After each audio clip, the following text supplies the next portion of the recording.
Hello again from Fox News in Washington.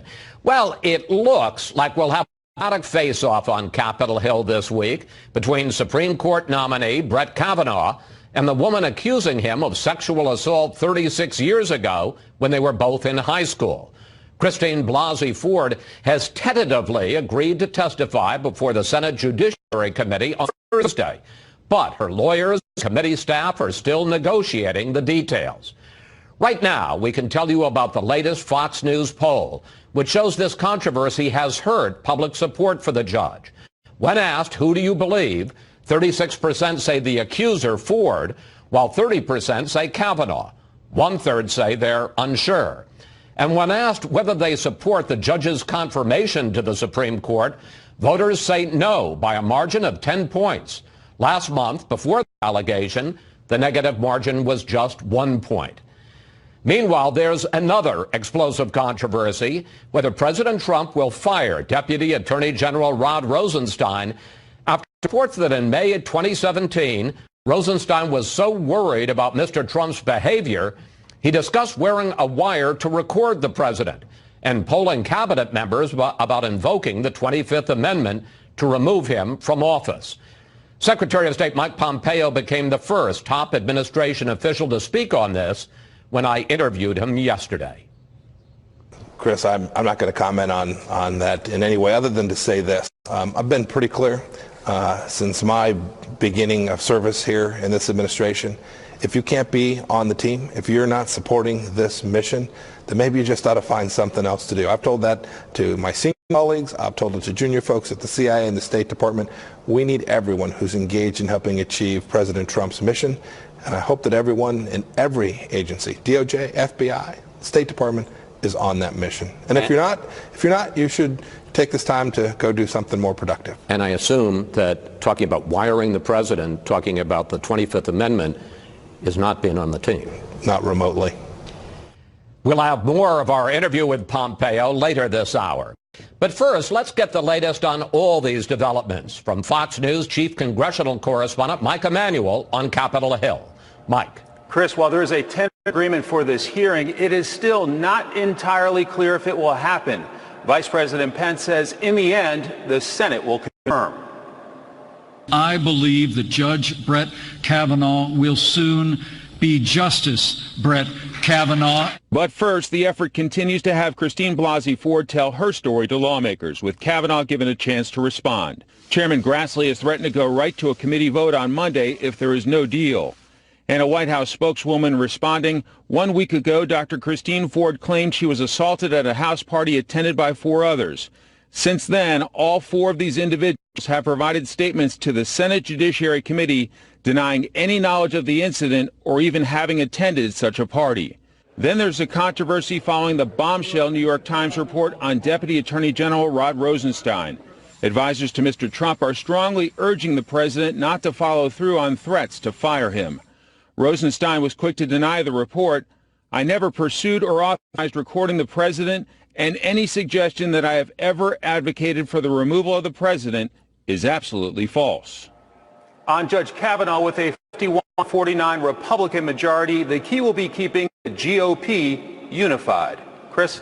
Mike Emanuel reporting from Capitol Hill. Thanks for that. Joining me now, a key member of the Judiciary Committee, Republican Senator Lindsey Graham. We should note, for the second week in a row, we invited all 10 committee Democrats to join us, and for the second week, none of them accepted. And with that, Senator Graham, welcome back to Fox News Sunday. You must be mean. Well, or they don't want to talk. What's the latest on negotiations over having this hearing? What issues have been settled? What issues are still outstanding? And how close are you to getting fed up with a witness dictating to the committee the terms of her testimony? Well, Chairman Grassley's bent over backwards to make this happen. The offer is Thursday at 10 o'clock. She made 10 conditions to her lawyer. We accepted 6. We're not going to turn over to the other side how many witnesses to call. There'll be 2 witnesses, Dr. Ford, then Judge Kavanaugh, and we'll hire our own counsel. They contest those 2 things. If they continue to contest those 2 things, they won't be a hearing. If they really want to be heard, they can be heard in a small room with a lot of security, limited press availability. She'll be treated fairly, but we're not going to turn the hearing over to her lawyers, and we'll see. I hope she comes. I will listen if she does. So are you saying that the committee has basically given her a take it or leave it? These are the conditions. We've bent enough. Here are the conditions. You either accept this or there'll be no hearing? Well, she made 10 conditions, request 10, we gave 6. We're not going to let her determine how many people we call. We're called Dr. Ford, then Mr. Kavanaugh is the way you would do it in any other situation, and we'll hire our own lawyers, and that's it. If they can't accept that, that means they really don't want to testify. Judge Kavanaugh is ready to go right now, Monday, Thursday, anytime. And here's what I tell my colleagues. This accusation has to be looked at in terms of our legal system. It's too old for a criminal trial. It's 36 years old. You couldn't bring a civil suit because you can't tell the court what time it happened and where it happened. And if you tried to get a warrant based on this, you couldn't get a warrant because the 3 people named by Dr. Ford as having been at the party outside of Kavanaugh all say they don't know what she's talking about. So you couldn't go to criminal trial. You couldn't sue civilly. You couldn't even get a warrant. But I will listen to what she has to say. I want to ask you about one of these conditions, or one of the things that you've rejected, the idea that an outside counsel, a woman, will do the questioning for your side. Yeah. Is that pure optics? Is that basically that the 11 men who are on the Republican side of the Judiciary Committee don't want to be seen as being disrespectful or insensitive to a woman who says that she was the victim of sexual abuse? Well, we got 11 politicians who haven't done a trial in about 20 years. I thought it'd be really smart to have somebody come in and knows what the hell they're doing, to ask the questions, to be respectful. You know, I don't know what Dr. Ford expected us to do with an anonymous letter. If she wanted to stay anonymous, those who betrayed her need to apologize. But she will be treated respectfully, but she will be challenged, just like Judge Kavanaugh. When I voted for Sotomayor and Kagan, I wasn't just a white male Republican. I was some kind of really smart, wonderful person. I know what the game is here. I am no different now than I was then. I may ask questions, feel the need to, but I think it'd be smart to have a professional litigator do this. Give Ms. Ford, Dr. Ford, a chance to be heard. Give Judge Kavanaugh a chance to be heard. Compare what she says with everything else in the record, and I'll make a decision. President Trump was pretty restrained on this issue until Friday when he tweeted this. I have no doubt that if the attack on Dr. Ford was as bad as she says, charges would have been immediately filed. I ask that she bring those filings forward so that we can learn date, time, and place. Now, you know, and I know, that Ford has said that she didn't say anything about this to anyone for decades, and that brought, the president's tweet, a sharp response from one of the few undecided key Republican senators, Susan Collins. Look. I was appalled by the president's tweet. We know that allegations of sexual assault are one of the most unreported crimes that exist.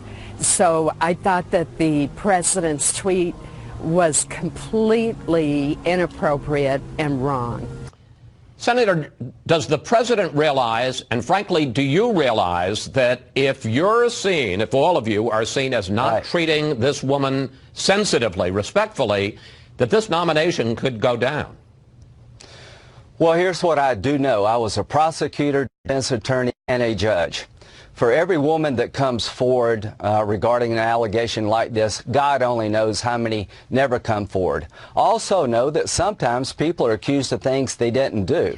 I would advise the president to let us handle this. It is very true that a lot of women get abused and take it to their grave, and every now and then you have a situation where people provide inaccurate information. All I can say about this allegation is too old for a criminal trial. You never bring a lawsuit because it's uncertain. You couldn't even get a warrant because the people who are supposedly validating what Dr. Ford said all say they weren't there, they don't know what she's talking about. That's the context of this case. But meanwhile, Senate Democrats, a lot of them women, say that you and your side have already insulted Dr. Ford. Take a look at this. I consider that to be bullying. I consider that to be disregarding. I consider that to be something set up for failure. Guess who's perpetuating all of these kinds of actions? It's the men in this country. And I just want to say to the men in this country, just shut up and step up. Your reaction, Senator? Well, Senator Scott and myself represent the people of South Carolina. We got elected by men and women of our state. I am not going to shut up, with all due respect. When I voted for Sotomayor and Kagan, nobody on the other side told me to shut up. They told me how fair I was, how good I was. All I would tell my colleagues, I know you hate Trump. I am going to look at this from a prism of being reasonable and fair to Judge Kavanaugh. Everything I know about Judge Kavanaugh goes against this allegation. I want to listen to Dr. Ford. I feel sorry for her. I think she's being used here. People, in my view, are using her. If she truly wanted to be anonymous, the person who brought this accusation to the public owes her an apology. I will do the following. Listen to Dr. Ford, compare that to everything in the record, and make a decision. This accusation is 36 years old. I don't know when it happened. I don't know where it happened. And all the people who have been named say it didn't happen. So these two senators have an agenda that's related to their hatred for President Trump. I'm trying to be fair here and get this thing done in a reasonable way to Judge Kavanaugh as well as Dr. Ford. Senator, I'm sure that some of the people listening to you would say, you know, you've several times now you've talked about how weaker cases, how long ago it was, the lack of details, the lack of any corroborating evidence. Do you have an open mind on this, and is there anything that Dr. Ford could say that would persuade you to vote against Kavanaugh's nomination? Honestly. I want to listen to her, but I'm being honest with you and everybody else. What do you expect me to do? You can't bring it in a criminal court. You would never sue civilly. You couldn't even get a warrant. What am I supposed to do? Go ahead and ruin this guy's life based on an accusation. I don't know when it happened. I don't know where it happened. And everybody named in regard to being there said it didn't happen. I'm just being honest. Unless there's something more, no, I'm not going to ruin Judge Kavanaugh's life over this. But she should come forward. She should have her say. She will be respectfully treated. What did you expect us to do with an anonymous letter to begin with? What do you expect somebody to do with an accusation this vague, not verified in any way? Bring it forward. I will listen. But I'm not going to play a game here and tell you this will wipe out his entire life, because if nothing changes, it won't with me. I just want to point out as a fact, and I'm going to move on because we're running out of time, that there is no statute of limitations on sex assault cases in Maryland. So there are weaknesses with the case, obviously, but she could legally bring it. I just want to turn... Well, it would go nowhere. Okay. I want to turn to reports that Deputy Attorney General Rosenstein was so concerned about President in May of 2017 that he reportedly talked about wearing a wire to tape the president, polling the cabinet, about invoking the 25th Amendment. Right. One last question here. Should the president fire Rosenstein, and to what degree does this revelation compromise the investigation by the special counsel, Robert Mueller, whom Rosenstein appointed? He shouldn't fire Rosenstein unless you believe Rosenstein's lying. He said he did not do the things alleged, but there's a bureaucratic coup against President Trump being discovered here. Before the election, the people in question tried to taint the election, tip it to Clinton's favor. After the election, they're trying to undermine the president. I don't know what Rosenstein did, but I know what McCabe or Page and Strzok did. They tried to destroy this president. If Rosenstein's involved, he should be fired. If he's not involved, leave him alone, but he can't make that decision. We need a special counsel to look at this, not Mr. Horowitz, the IG. Rosenstein's doing the country a great disservice by not appointing a special counsel to look at all of this. And when you say all of this, you're talking about the FBI's behavior in investigating the president. And as far as Robert Mueller's concerned, does that investigation go forward? It goes forward. As far as I know, there's nothing connected to Mr. Mueller. But during the campaign, it's clearly Department of Justice, FBI was tipping the scales for Clinton. This revelation after President Trump was sworn in shows they were trying to undermine the election. There's a bureaucratic coup going on at the Department of Justice and the FBI, and somebody needs to look at it. Senator Graham, thank you. Thanks for your time. We'll follow whatever happens with the Judiciary Committee this week. Thank you.